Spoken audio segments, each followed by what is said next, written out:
Hi friends, బాగున్నారండి అందరూని. ఈ రోజు క్లాస్లోని మనకి బ్లౌజ్ అంతా స్టిచ్చింగ్ చేసిన తర్వాత సైడ్ జాయింట్ల దగ్గర ఎక్కువ తక్కువలు వస్తున్నాయండి, మాకు సరిగా సెట్ కావట్లేదు అని చెప్పేసి చాలామంది అడుగుతున్నారు. ముందు క్లాస్లోని బ్యాక్ సైడ్ పార్ట్లోని మనం ఎలా స్టిచ్ చేసుకోవాలి, ఎలా డాట్స్ వేసుకోవాలన్నది మనం చూసాం. ఇప్పుడు ఇక్కడ ఏంటంటే ఇక్కడ ఇలా సైడ్ జాయింట్ల దగ్గర చూసారా, ఇలా ఫ్రంట్ పార్ట్ బ్యాక్ పార్ట్ ఒకదాని మీద ఒకటి పెడితే నాకు ఫ్రంట్ పార్ట్ అనేది కొద్దిగా ఎక్కువ వస్తుంది. మరి ఇలాంటప్పుడు ఏం చేయాలి, ఎలా సరి చేసుకోవాలి, ఎలా తెలుసుకోవాలి, ఏం చేయాలన్నది మనం చూద్దాం. సరేనండి. ఇప్పుడు ఫస్ట్ మనకి ఏంటంటే ఫ్రంట్ పార్ట్ స్టిచ్చింగ్ చేసేటప్పుడు ఎప్పుడు కూడా డాట్స్ వేసుకున్నాం, షేప్ బెల్ట్ అనేది జాయింట్ చేసాం. ఇది ఇక్కడ షేప్ బెల్ట్ జాయింట్ చేసేటప్పుడు రెండు వైపులా కూడా అంటే రెండు పార్ట్స్కి కూడా షేప్ బెల్ట్ ఈ జాయింట్ ఖర్చు అన్నది ఒకే రకంగా ఉండేటట్టుగా చూసుకోవాలి. ఫస్ట్ పాయింట్ అది. తర్వాత షేప్ బెల్ట్ కటింగ్ చేసినప్పుడు కూడా మనం కొలతలు అటు ఇటు ఒక పావించు ఆరించు ఎక్కువ తీసేసి స్టిచ్చింగ్ చేసినా సరే తక్కువ ఎక్కువ అన్నది వస్తుంది. ఇప్పుడు ఫస్ట్ ఏం చేయాలంటే మనం ఫ్రంట్ పార్ట్ డాట్స్ వేసుకుని షేప్ బెల్ట్ని జాయింట్ చేసుకోవాలి. జాయింట్ చేసిన తర్వాత ఇప్పుడు ఇక్కడ వరకు ఇలా స్టిచ్ చేసాం కదా, ఇప్పుడు ఏం చేయాలంటే ఇక్కడ నుంచి ఇలాగ మనం టాప్ స్టిచ్ అన్నది వేస్తాం. ఇలా పైనుంచి ఒక కుట్టు, ఎందుకంటే ఫినిషింగ్ కోసం అని చెప్పేసి ఇక్కడ ఇలా గట్టిగా నొక్కి పెట్టి ఉండడం కోసం ఈ ఫినిషింగ్ కోసమని ఇక్కడ టాప్ స్టిచ్ అన్నది వేస్తాం కదా. ఇప్పుడు ఈ టాప్ స్టిచ్ని మనం స్కిప్ చేయాలి, అంటే తర్వాత వేయాలి. ప్రస్తుతానికి టాప్ స్టిచ్ వేయకుండా రెండు షేప్ బెల్ట్లు మనం రెడీ చేసుకోవాలి. చూసారు కదా, ఇలా రెండు షేప్ బెల్ట్ని రెడీ చేసుకున్నాం. ఫస్ట్ రెండు పార్ట్స్ కూడా ఒకే సైజులో ఉన్నాయా లేవా అన్నది ఫస్ట్ చూడండి. సరేనా, ఇక్కడ నుంచి ఈ కుట్టుకి ఈ రెండు షేప్ బెల్ట్ కుట్లు కలవాలి. అలాగే ఇక్కడ నుంచి ఇలా చూసుకుంటే చూసారు కదా, రెండు అంచులు పర్ఫెక్ట్గా వచ్చాయి. అంటే షేప్ బెల్ట్లు అన్నవి సమానంగానే రెండు పార్ట్లకి మనం స్టిచ్ చేసాము అండ్ రెండు కూడా సమానంగా వచ్చాయి. ఇప్పుడు బ్యాక్ పార్ట్ని తీసుకోవాలి. ఇప్పుడు ఈ బ్యాక్ పార్ట్ని ఇలా తీసుకుని ఇక్కడ కదా మనం సైడ్ జాయింట్లు వేస్తాం, షోల్డర్తో మనకు సంబంధం లేదు. ఇక్కడ సైడ్ జాయింట్ల దగ్గర ఇక్కడే కదా మనం ఈ 2 ఇంచుల ఖర్చులు నేను తీసుకున్నాను. ఈ 2 ఇంచుల ఖర్చుల దగ్గర మనకి ఈ పార్ట్ అన్నది ఇలాగా, ఈ ఫ్రంట్ పార్ట్ అన్నది ఇలా సరిపోవాలి. ఇటువైపుకి ఈ పార్ట్ వస్తుంది. రెండు కూడా రైట్ సైడ్ రెండు ఒకవైపు ఉండేటట్టు చూసుకుంటే ఇది ఇటువైపు పార్ట్ అనమాట. ఇప్పుడు ఇక్కడ ఈ ఆర్మ్ డౌన్ అన్నది రెండిట్లకి ఒకేలా తీస్తాం కాబట్టి ఇక్కడ మనకి తేడా ఉండదు. ఏదైనా సరే ఇక్కడ ముక్కలు జాయింట్లు చేసినప్పుడు ఇలాంటి ప్రాబ్లమ్స్ అన్నది వస్తుంది. క్రాస్ కటింగ్లోనే అండ్ నార్మల్ బ్లౌజులోనే షేప్ బెల్ట్ ఉన్న బ్లౌజులోనే ఈ ప్రాబ్లం వస్తుంది.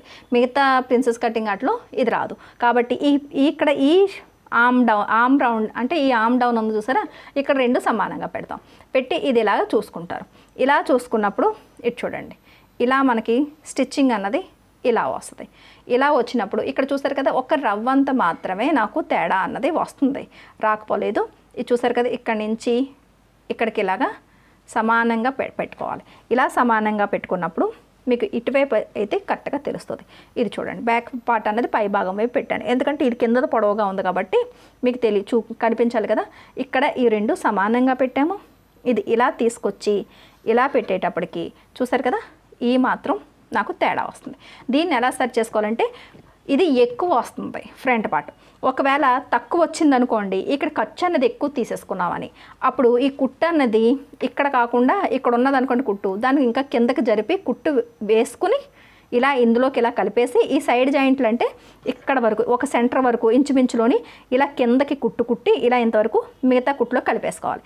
అప్పుడు ఈ పై కుట్టు విప్పితే లూజ్ వస్తుంది. ఎప్పుడు ఇది ఫ్రంట్ పార్ట్ పొట్టు అయినప్పుడు, కానీ మనకి ఫ్రంట్ పార్ట్ పొడవైంది.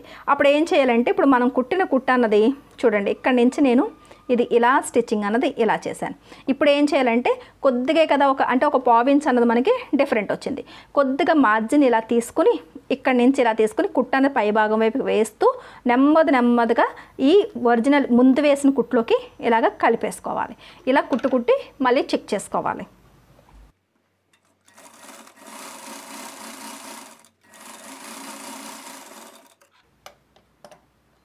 ఇది చూడండి, ఇలా స్టిచ్ చేసాం కదా.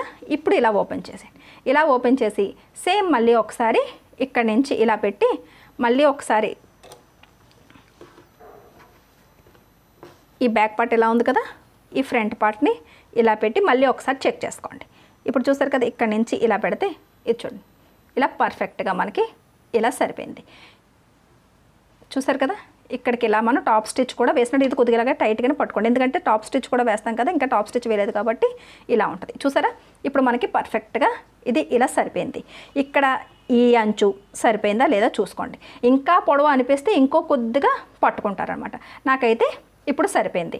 ఇప్పుడు ఇక్కడ స్టిచ్చింగ్ చేసినప్పుడు మనం ఈ పాదం ఖర్చు వెడల్పుని కానీ అంటే ఒక అరించ్ మార్జిన్తో కానీ ఇప్పుడు మీరు ఇలా హ్యాండ్ స్టిచ్చింగ్ చేసినప్పుడు రెండు వైపులా కూడా అంటే హ్యాండ్ అన్నది షోల్డర్ జాయిన్ చేసిన తర్వాత ఫస్ట్ నుంచి లాస్ట్ వరకు ఒకటే ఖర్చు మెయింటైన్ చేస్తాం కాబట్టి ఈ ఖర్చు కూడా తేడా రాకుండా మెయింటైన్ చేసుకోవాలి. అప్పుడు ఈ చంక దగ్గర కుట్లు కూడా ఒకదాని మీద ఒకటి పర్ఫెక్ట్గా స్ట్రైట్గా వస్తాయి. అలాగే ఇప్పుడు సైడ్ జాయింట్లు వేసుకునేటప్పుడు మీకు తేడా రాదనమాట. ఇలా సరి చేసుకోవాలి.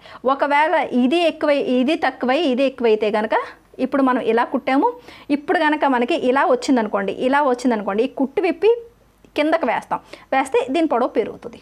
సరేనా? ఒకవేళ ఫ్రంట్ పార్ట్ అన్నది ఒక రవ్వంతా తగ్గినా సరే మనం ఈ పార్ట్ని ఇలా పట్టుకొని ఇలా స్ట్రెచబుల్ చేస్తే సరిపోద్ది అనమాట. ఇది తగ్గినప్పుడు చిన్నది ఒక రవ్వంతా తగ్గింది అంటే మనం ఇవేమీ చేయాల్సిన అవసరం లేదు. స్టిచ్చింగ్ చేసేటప్పుడు ఇలా పెట్టి స్టిచ్చింగ్ చేస్తే సరిపోద్ది. మళ్ళీ ఫిట్టింగ్ చేసేటప్పుడు మీరు ఇలా ఇక్కడ ఫిట్టింగ్ చేసేటప్పుడు హ్యాండ్స్ నుంచి జాయింట్ చేసుకుంటూ వస్తాం. ఒకవేళ ఇక్కడ ఏమన్నా ఇలా లూజ్గా వచ్చినట్టు అనిపిస్తే కనుక ఇక్కడ కుట్టు ఆపేసి ఇప్పుడు ఈ నడుము దగ్గర నుంచి కుట్టు వేసుకుంటూ రావాలి. వస్తే ఆటోమేటిక్గా సెట్ అయిపోద్ది. అంటే ఈ మాత్రం ఆ మాత్రం ముడతలు వచ్చినప్పుడు మీరు ఇది చేయొచ్చు, స్టిచ్చింగ్లోనే సరి చేయొచ్చు. లేదు కొద్దిగా ఇలా ఎక్కువగానే మనకి తేడా వస్తుంది అన్నప్పుడు ఈ రకంగా సరి చేసుకోవాలి. ఇప్పుడు మీకు సైడ్ జాయింట్లోని ఇబ్బంది ఉండదు. హ్యాండ్ స్టిచ్చింగ్ దగ్గర జాగ్రత్తగా రెండు ఖర్చులు ఒకే రకంగా చూసుకుంటే ఇంక పర్ఫెక్ట్గా మీకు ఈ పొరపాట్లు అన్నవి జరగకుండా ఉంటాయి. ఇప్పుడు మీరు ఇది సరి చేసుకున్న తర్వాత ఇప్పుడు టాప్ స్టిచ్ వేసుకోవాలి. అదే ముందే టాప్ స్టిచ్ వేసుకున్నారనుకోండి ఇవన్నీ కుట్టడానికి మళ్ళీ టాప్ స్టిచ్ విప్పుకొని మళ్ళీ చేయాలన్నమాట. అదేదో ఇప్పుడే ఇంక ఇది ఎక్కువ మార్జిన్ ఉంది కదా అని కటింగ్ అన్నది చేయొద్దు, ఉంచేయండి. ఇది ఇలా టాప్ స్టిచ్ వేస్తే ఇక్కడ ఉంటుంది, ఏం కాదు. సరేనా? ఇప్పుడు టాప్ స్టిచ్ అన్నది ఇప్పుడు ఇలా చూసుకుని ఇప్పుడు టాప్ స్టిచ్ అన్నది వేసేసుకోండి.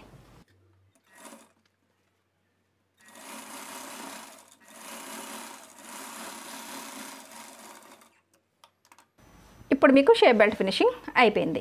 అలాగే ఇటువైపుది అయిపోయింది కదా, అలా నెక్స్ట్ ఇటువైపు కూడా సేమ్ ఇదే పద్ధతిలోని ఇటువైపు కూడా చూసుకోవాలి.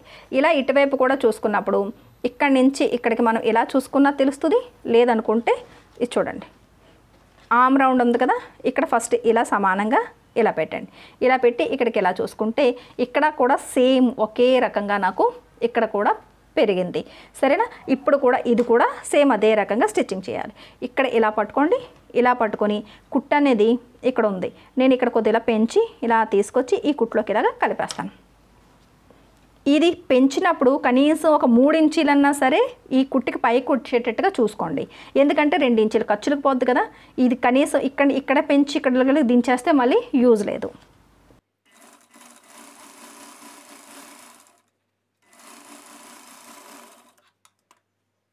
ఇది కూడా ఇలా ఒకసారి చెక్ చేసుకోండి.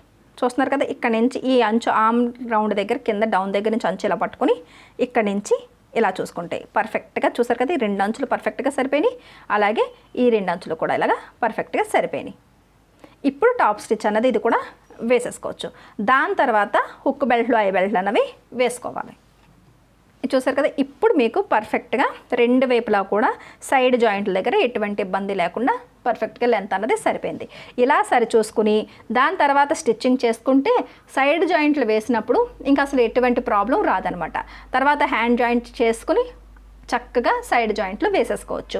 మనం ఫస్ట్ ఫ్రంట్ పార్ట్ స్టిచ్చింగ్ చేస్తున్నప్పుడే ఇవన్నీ సరి చేసుకోవాలి. సరేనండి, వీడియో నచ్చినట్లయితే కనుక ఒక లైక్ ఇవ్వండి. మన లక్ష్మీ ఫ్యాషన్ వాళ్ళ ఛానల్ని సబ్స్క్రైబ్ చేసుకోవడం మర్చిపోకండి. మళ్ళీ నెక్స్ట్ క్లాస్లో కలుద్దాం.